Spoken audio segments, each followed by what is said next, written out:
Hello everyone, in this tutorial I'll show you how to increase bowling speed in cricket. Whether you're an aspiring pacer or a young cricketer looking to improve, mastering fast bowling involves far more just speed. It's combination of rhyme, grip, seam position, swing and body mechanics. Firstly, the run-up. A powerful and consistent run-up is the foundation of fast bowling. It helps generate the necessary momentum and energy transfer into the delivery. Start with 7 to 10 large steps, mark your run-up with a pebble or a scratch. Keep your run-up rhythmic and consistent and build a mind-muscle connection over time.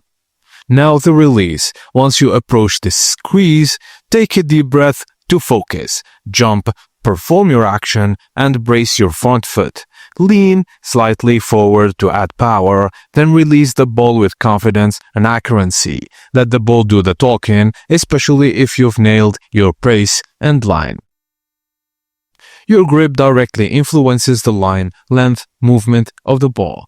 Just hold the seam vertically and place index and middle fingers on the either side of the seam.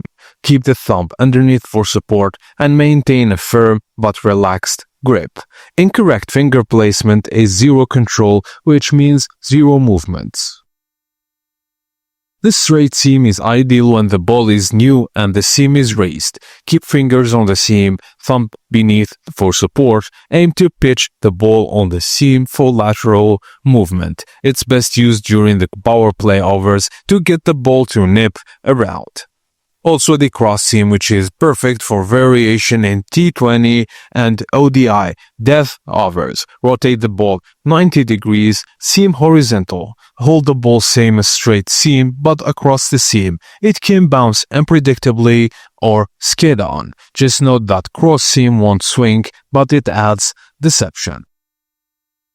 So speed alone won't make you elite. Control will. Bowlers like Glenn McGrath and Sean Pollock made their careers with immaculate accuracy. If you can bowl on the good length and top of stamp consistently, you're always in the game. And that's it, guys. As simple as that. Thank you for watching, and please don't forget to like and subscribe for more.